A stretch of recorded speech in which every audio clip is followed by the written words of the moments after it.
Ma'am, ako gusto pong mag-work dyan para makaipon para sa mga anak ko. Isa po akong single mom. Sana, ma'am, pansin mo po ako.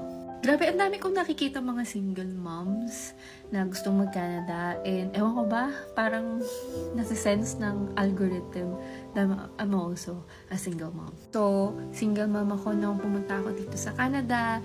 And dito ko na lang nakilala yung partner ko. Pero, again, naging goal ko is, alam mo yun, pumunta sa Canada, dalhin yung anak ko. And, nag-materialize naman yung goal natin. Guys, yun nga lang, nag-ipon talaga ako. And, basically, study here sa Canada and then get the postgrad work permit. And the postgrad work permit helped me get my permanent residency. And pag nakuha mo kasi yung PR mo, automatic, hindi mo siya automatic, pero yung dependence mo din kasi is makakakuha din ng permanent